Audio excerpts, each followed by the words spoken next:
Good morning, good afternoon, and good evening, ladies and gentlemen. Welcome back to another episode of the Solo Experience. I'm your host, Ryan, and today we're going to talk about things that I need to get rid of. There's not a ton of them, but it is things that need to find a home. So if you are in the need of some of this stuff, today may be the stream for you. And of course, at the end of this, we'll be taking questions, so that's not an issue. If you got questions, drop them in the chat. We can get to them, and I'll probably sprinkle them in as they come up.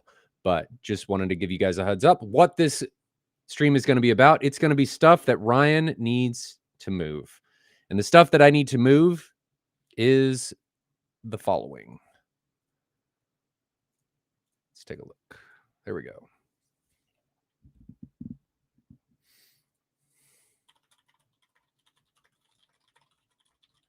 Sorry, I was also getting some shoes. There was a Nike drop of some OG Shocks that came up. So I got those. I don't know if you guys can see them. They're purple. And I was like, I need those. And my mom gave me a Nike gift card a while ago. I'm like, that's them. That's what we're getting. So I got those. So I'm excited about that. Anyway, so this is stuff that needs to find a home. The Ascendo 10s are gone. I've got a Sony AZ3000 that's actually finding a home today. So that's leaving. Funnily enough, that one, so I took a job.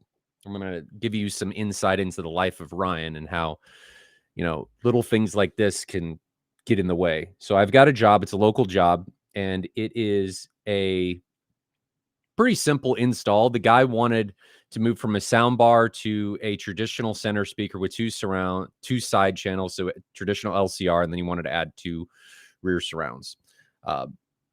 He had a passive sound bar. He wanted not a passive sound bar. I told him, I don't know that that's a good idea, but it's what he wanted to do. So we put in a traditional center. The sound bar was on a mount that hung from the TV. He's got a mantle mount, so it comes down. And put that on there. And then he had two existing speakers that we use for LCRs. So they're all the same brand. And then he had two rear speakers that we added and installed, but we had to run the cable. Well, he also wanted distributed audio. And typically how I do distributed audio is I will use Blue Sound. And to move from this sound bar, which he didn't really have working, he was just using the TV because it was a new home. Use the soundbar, he needed an AVR because we needed a 5.1 AVR to be able to drive all these speakers. And then he was adding a sub. Well, we didn't know if we were going to be able to do the sub because the sub where he wanted it, we'd have to go through the basement. The basement was finished. We could go through the attic, but what we found in the attic is the drop down in the wall wasn't conducive for this, and it would have been a lot more labor to make it happen. So what I told him was, we'll do wireless for this. We're using a SVS wireless adapter. We can make do with the latency. Not a problem. Not the best solution, but it is good enough in this situation.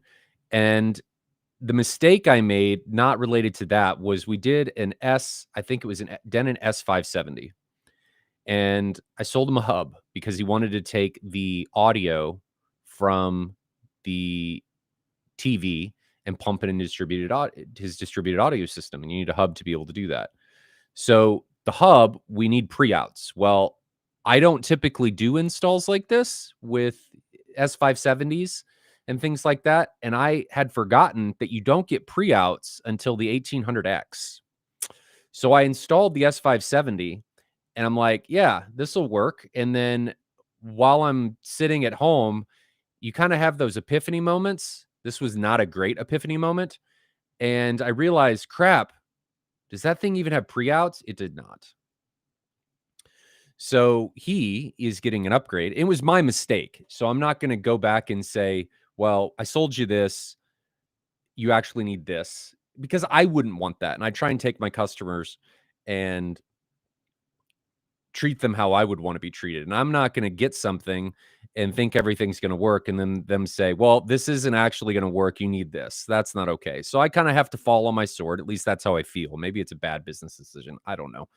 But he's getting this Sony AZ3000 that I have, and it will work. It's a much better AVR. It's not going to be any sound different, but it's more capable. He's going to be able to grow with it. He gets it because I screwed up. So he gets that.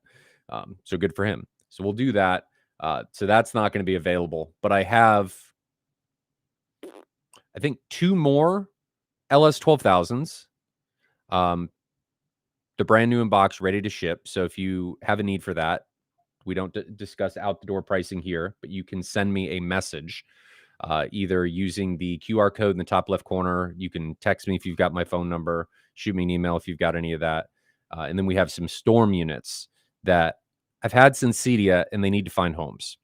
So the Storm units, they are expensive, but they represent the end of the line. So there's certain devices that I look at as, if you get it in your system, that there's nowhere really else to go, that is the end. And the Storm, the Fusion, the Elite 32, the Elite 16, the Core to some extent, depending on what you're trying to do, all of those represent that. And Trinov does too, as well. Ascendo is one of those. Projectors can be those, though. Anything that's geared on technology, AVRs and preamps are kind of the exception to this.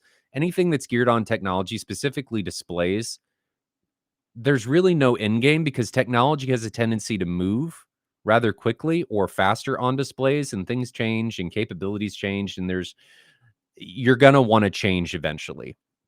And so I can't say that any type of projectors really end the end of the line, because it will change eventually. But Storm and Trinov, for how they've geared their stuff and the upgradability that they provide, I don't really see that as needing to change the chassis. So they're one of those devices that, I think if you're in need of one or considering one, this is a great opportunity to get into one, because they are open box from Cedia.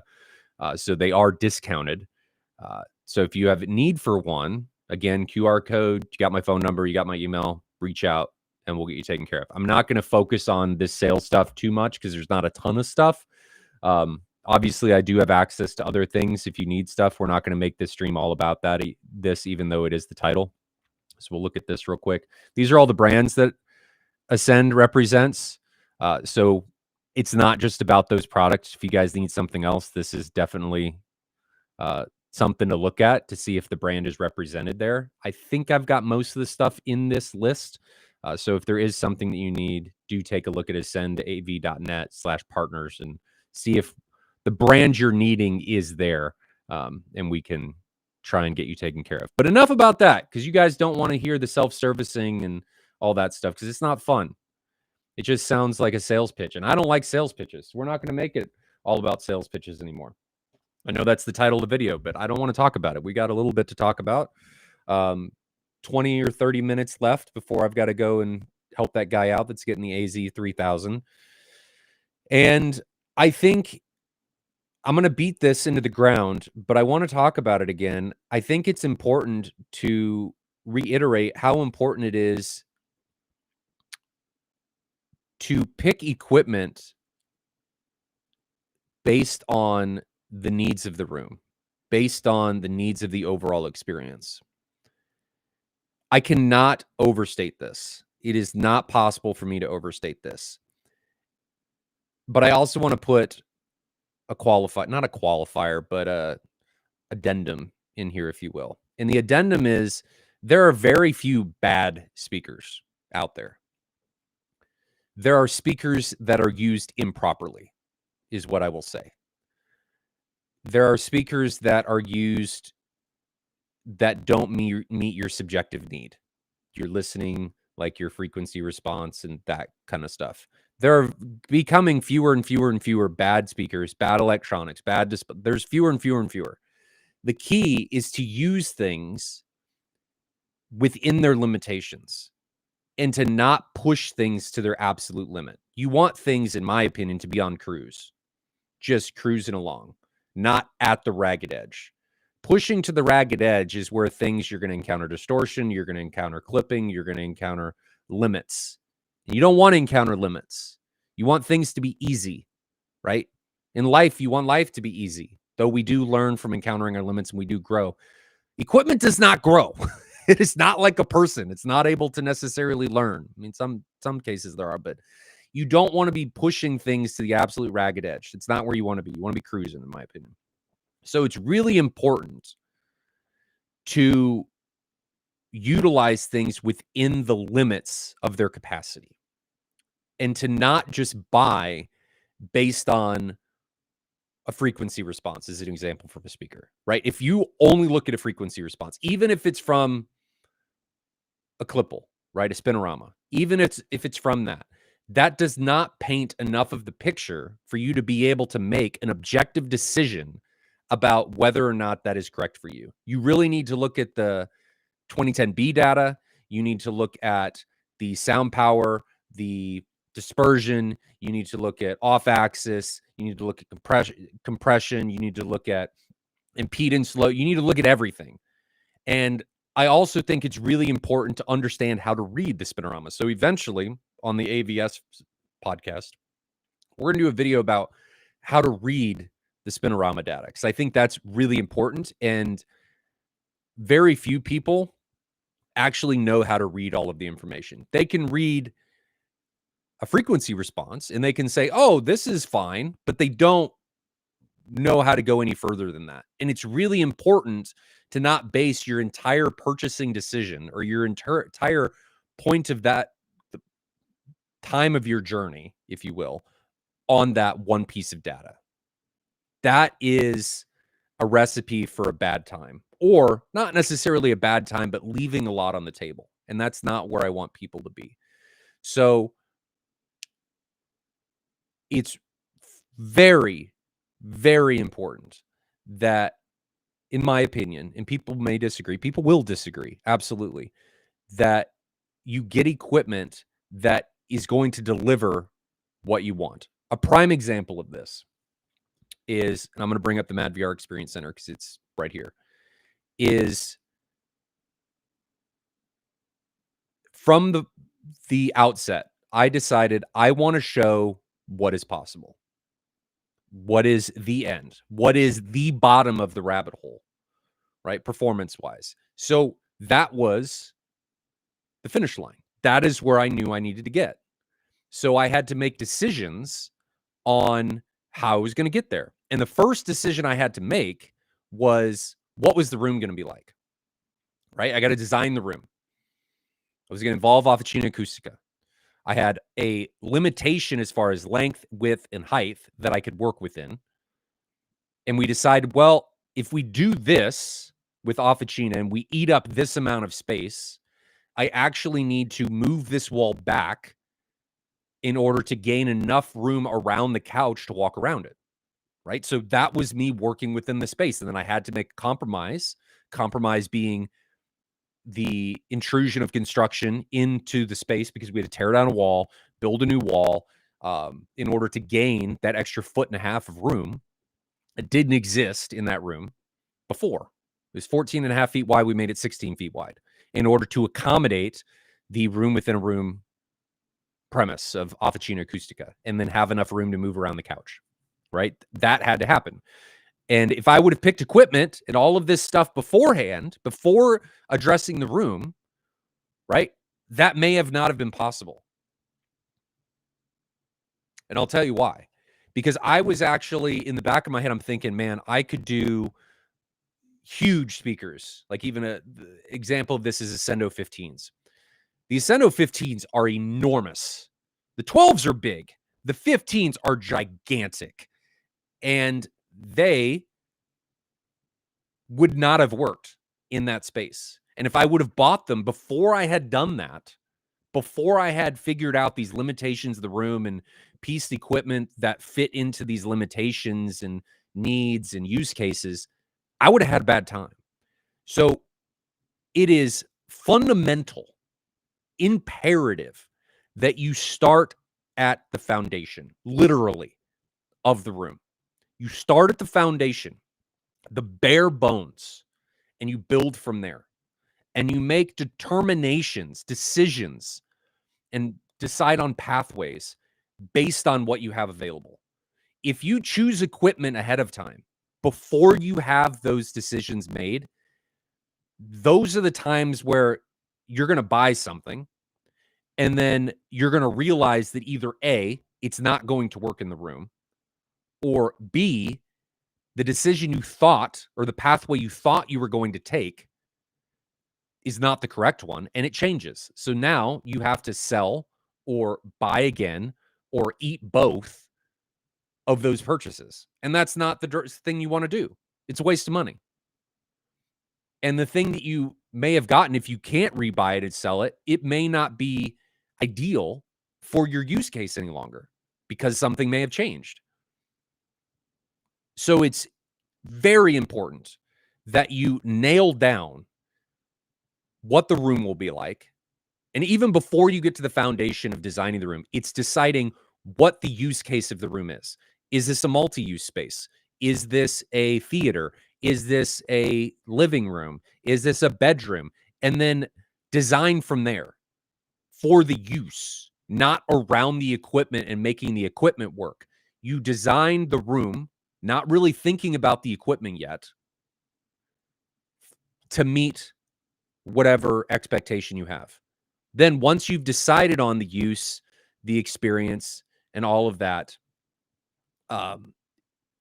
then after you have it laid out, after you figured out, all right, the walls are going to be like this, I'm going to have this much room to work with, the ceiling's going to be this height, the projector, I have this much room to work within, you're able to determine what equipment I can utilize, what will even fit. And before I go on, I just had a customer email me. It was my gentleman.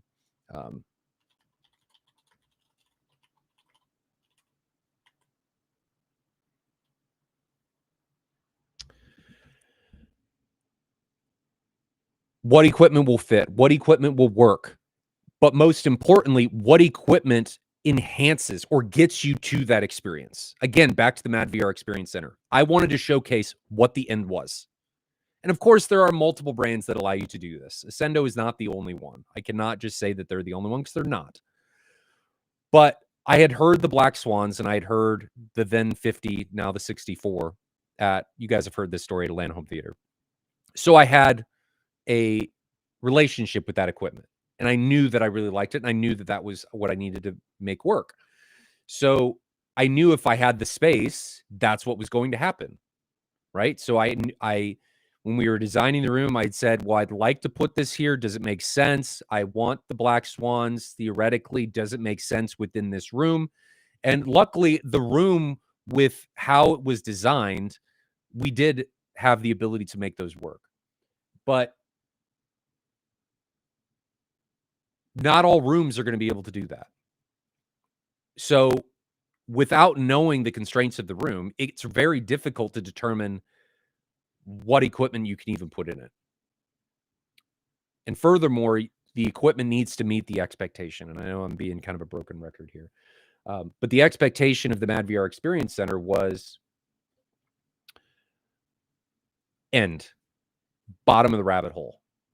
So I needed to find equipment that allowed me to do that while cruising. And the Black Swans were one of them. 117 dB sensitive on the tweeters. It's insane. Like, they are able to do reference on just a couple watts. No problem.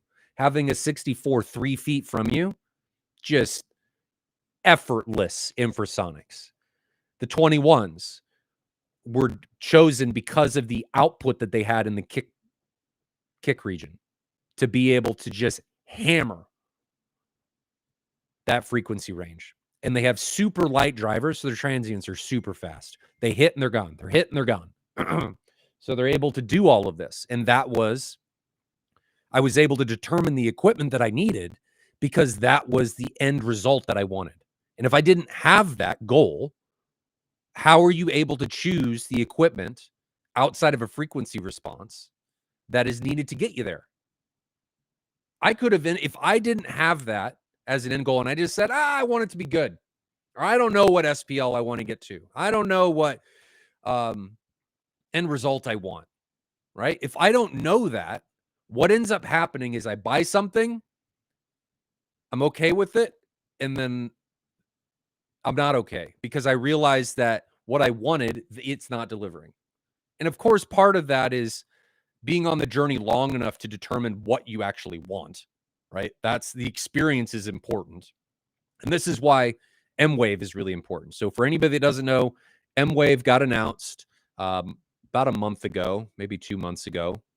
And The VIPs just got launched. I got to finish Tim Miller's theater and put it on today, but the VIPs are available. All the tickets are available. Just found out that Seymour AV is coming. I'm working with Stuart to make sure that get them to come. So we're constantly adding new brands. Kef is coming. Martin Logan is coming. Epson is coming. And this is all within, I mean, the event's still almost 300 days out. So we're going to be full, right?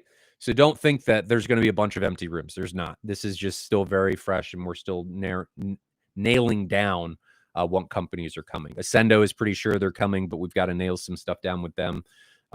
So just nailing some stuff down. But things like this is why Mwave is so important, is because Mwave gives you the ability to realize what you value.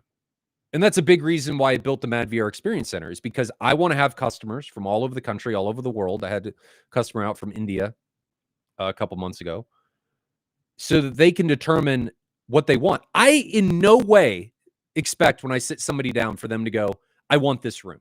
That's not the purpose of it. It's not to sit there and, brag and all of this to have them say, I want this room. That's not the reason. The reason I wanted to go to the end is because I want people to be able to determine what they value, what they can't live without.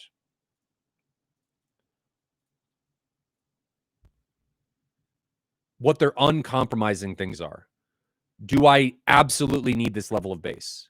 Do I need this level of vocal clarity? Do I need this brightness? Do I need this noise floor? Do I need this aesthetic? Do I need whatever? I need people to be able to determine their must-haves and can live withouts. And without knowing that, there is not a clear way to determine what you want out of space. So Mwave, paramount, a pivotal piece of being able to determine this. Going out and experiencing all of this equipment, experiencing, hey, what does multiple subwoofers do? What does something like a Storm or a Trinov do calibration-wise that I'm not going to be able to get out of something else? What do these pieces deliver? What does a super bright, high intrascene contrast projector look like? Can I live without it, right? Am I able to not have a projector? Can I do a TV? All of these things, when you see them, you can make very quick determinations on, I need that or I can live without it. Doesn't take long. And usually it's the ones that you're conflicted on that are probably more I must have, because you're trying to rationalize with yourself, well, how could I do without this? But in reality, it's always going to sit there. And I realized this about myself for a long time, or after a long time, that when I'm arguing with myself about rationalizing something, that nagging will never go away until I do it. And the problem with the nagging, especially in home theater, and I didn't realize this until I built the Mad VR Experience Center and I reached the bottom, is it pulls you out of immersion. It gets in the way. Those questions, you don't have to reach the bottom of the rabbit hole to be able to do this. You can reach the bottom of your own rabbit hole. But those questions, those could this be betters, are always there to break the AV experience that you're trying to have. It becomes more objective than an emotional experience. And what I view the point of all of these spaces is to have these experiences, to be moved, to be to be taken on these emotionally curated journeys, right? We want to be moved through all of this. The best pieces of content through audio and video that I look back and remember on are the ones that I felt emotionally. And the more I emotionally related to that content, that it pulled me in, the better feeling I have about that content, of how good it was. If I don't emotionally relate to it at all, it's going to be bad. Looking at you, Jurassic Predator. But if I emotionally relate to something at a high level, even animated or kids stuff, Wild Robot's a great example of this. I felt a lot of emotions with that, with kids and all of that, that I really like that piece of content. Some people don't have that emotional relationship to it, and they don't like it as much. So we build these spaces to be moved, to have these experiences, but you don't know what you need to be able to make that happen or to prevent those questions from constantly nagging you until you know. You don't know until you know. And Mwave, the Mad VR Experience Center, any of your local theater groups or friends or anybody that has theaters, go experience them, because that's what's going to get you to that point. That's what's going to allow you to figure out, what do I like? What do I need in order to be and have these experiences in my space? All right, enough about that journey. And I'll hit this multiple times on the solo experience, because it's, you know, it's important. It's very important. And when we're recording another episode with Peter Aylett, who did the AVS podcast with us last week, I think that aired on Tuesday or last Tuesday. We're doing another one on Subwooferson. I'm sure when I talk to him again, we'll talk about this again, because he is a adamant player in what I just talked about. You start at the foundation and then you build from there. Enough about that. Let's talk about questions. Stitch, you had an angry response to Jurassic Predator, just not a positive one. I don't even know what my empty was my reaction to it. It was bad. It was really bad. Jeffrey Fry says, do Mwave tickets sell out? I know you previously said they won't increase in price, but I prefer to purchase closer to the events as we have 2 kids, 2 and under. They do not sell out. The VIP tickets absolutely do. There is a set number of seats available, set number of times. The VIP does. The event tickets, they do not.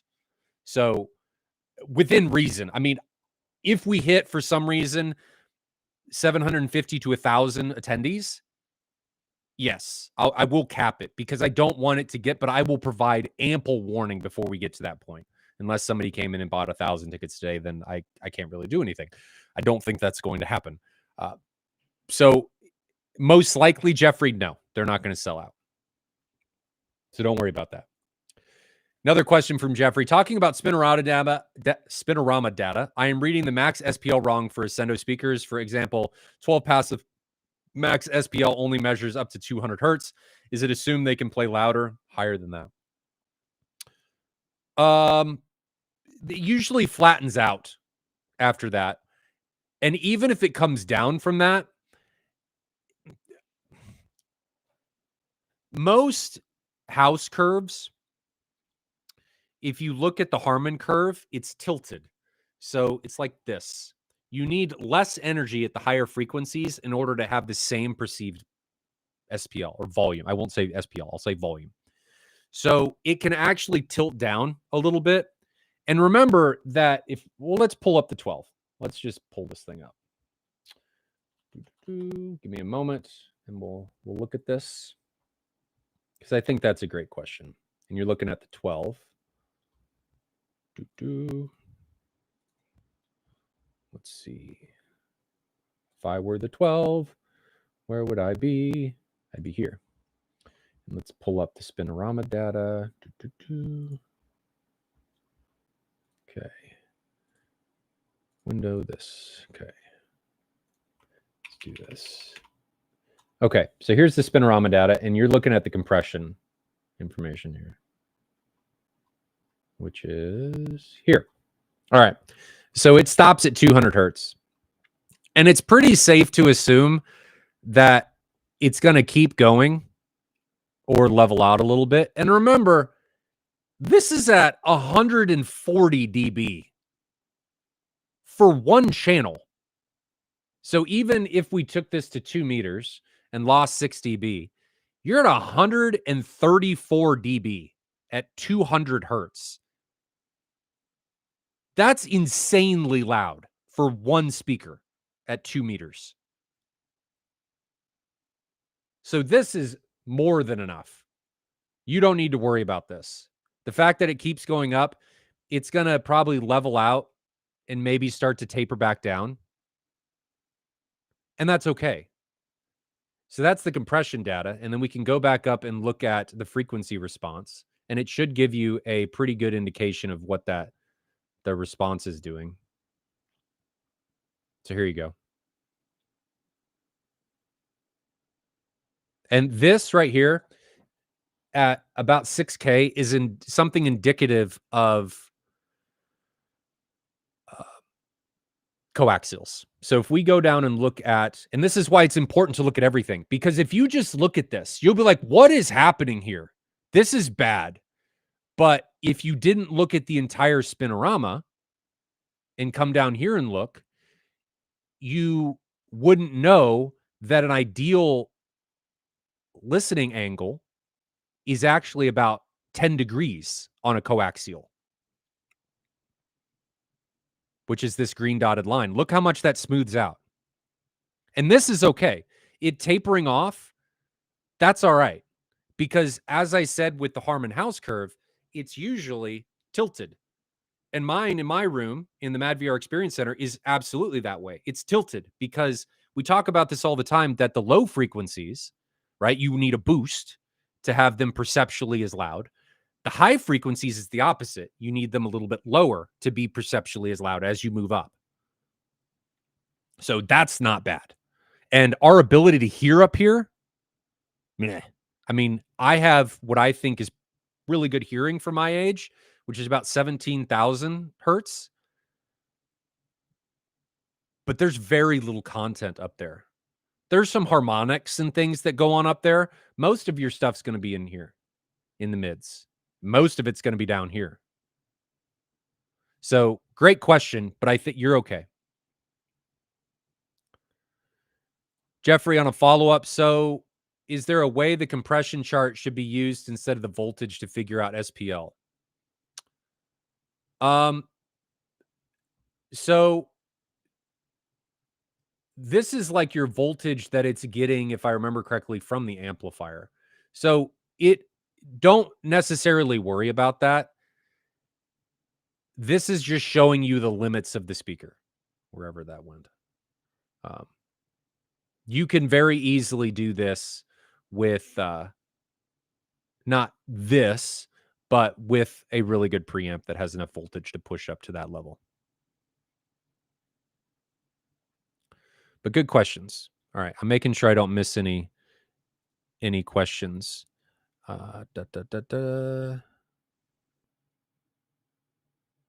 Okay. Great question, though. All right, so let's turn this off. Turn that off. Drew Arredondo says, is there a way to calculate whether or not I will hear hiss coming from my speakers based on the performance specs of the amp versus the sensitivity of the speakers? So Drew has, I'm going to call you out. You got the Black Swans.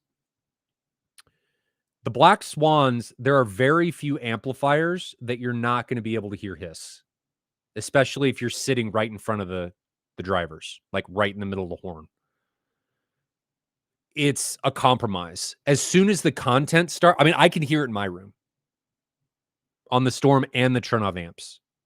There's no way around it. They're 117 dB sensitive. You hear everything. Ascendo makes an amplifier that I don't believe you hear it, but it's an expensive piece. So, Drew, personally, because I'm walking this walk, I would not worry about this. Once the content starts, you do not hear it. It's not an issue. So I wouldn't worry about it. We can talk about this offline, but I don't think it's something you want to worry about unless it's something that's going to drive you crazy. And if it is, we can talk about it offline and we can see about rectifying it if possible. Majek says, would you agree that most people do not know what they want or need until they are well into this journey?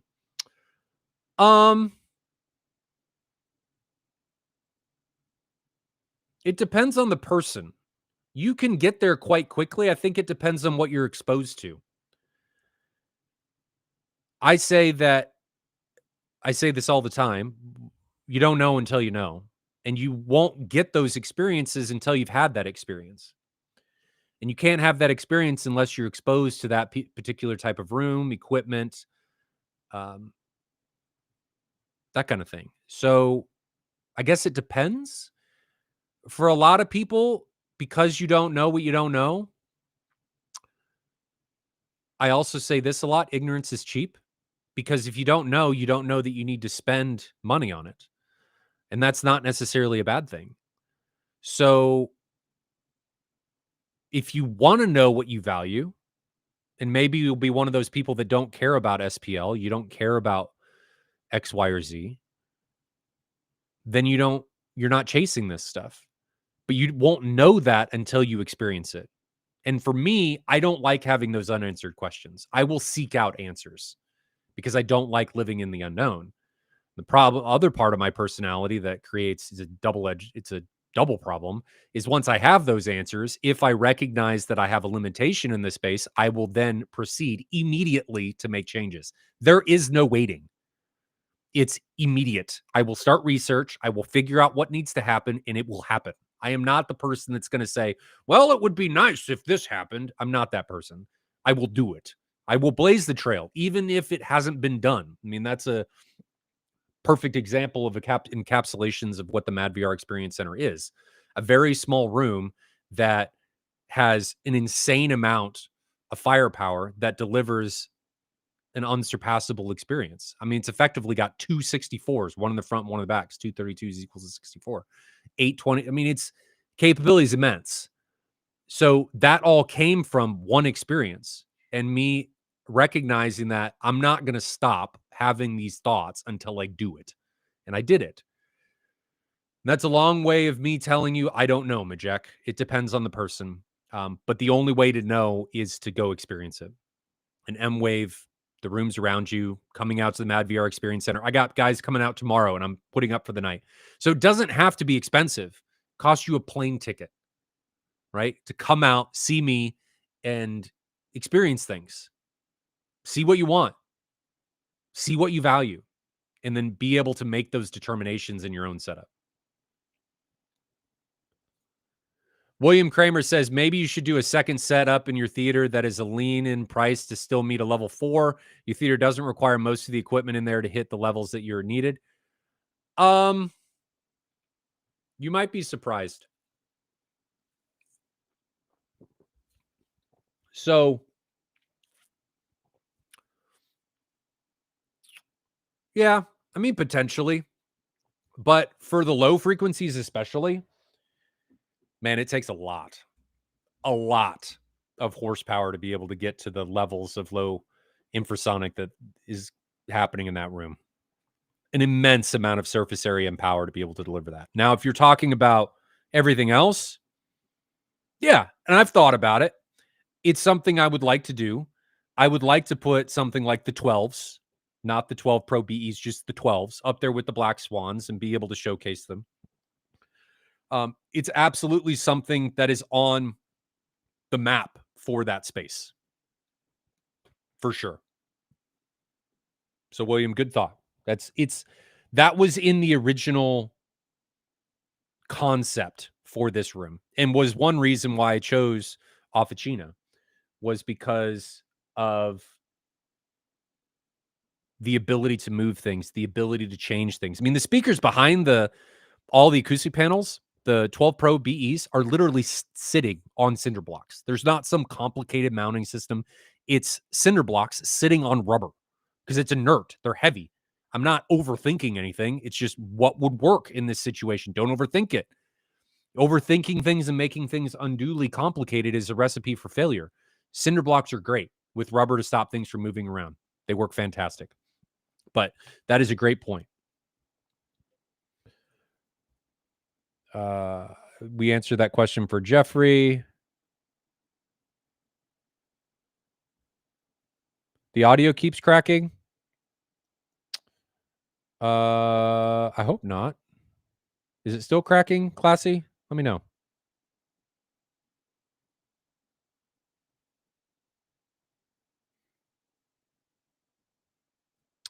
Stitch says, he's speaking truth. Learning what you like from different theaters allows you to pick and choose what parts of the system you want to use in your own room and leave out the things you don't care about. That exactly. Exactly. Because then you know. And Tim has been on this journey for a long time with the Glacial Pace Theater, and he's going to showcase it at Mwave. And I think that's really important because he's walked this. He's been to a lot of spaces before he even started down this pathway. And he is a perfect living embodiment of this and being able to determine what you value, what you can live without, what your must haves are. And he's doing it. So great words of wisdom there, Tim. Really appreciate that. But I'm glad you're going to be on the Mwave tour, and I think people should see your space. STL Sports Audio Fan, input from experience in the various rooms of the KC Crawl was the best input I've got. It allowed me to experience higher level stuff and figure out the important gaps I want to fill. That's right. How do you know how to fill them, or even if those gaps exist, unless you experience it?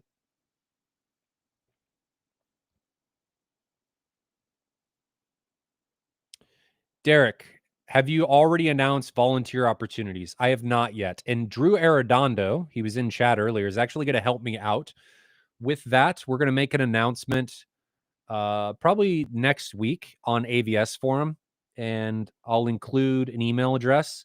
And Drew's going to head up the volunteer stuff. He was pivotal in registration last year. Him and his wife helped immensely at Mwave 2024. So it's going to be great to have him back at Mwave 2026 to be able to head that up. But we've not announced that yet. Let's see.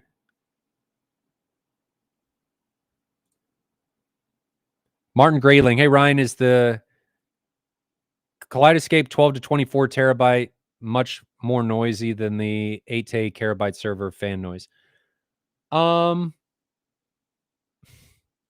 It's hit or miss. Some of them are more noisy. The new one is SSD, so I actually think it's nearly silent. But if you're comparing the 1224 to the 8, I mean, in comparison, relatively, yes, they are significantly more noisy. I don't really think about this because my 48's in a totally different room. I've never had a problem with it, but again, they've always been in another room, so I've never really thought about it. The cool thing about them, though, is if you have a player and you have a Terra, is the Terra doesn't have to live in your theater. You could put it in a closet. It just has to be on the network. The player in the Terra communicate over Ethernet, RJ45. So they don't have to be next to each other. It's just a network connection. So you can have them in other places in the house. Like I have a player up in the living room and my Terra's downstairs. And it works great. No issues. So if the server's too loud, just don't put it in your room.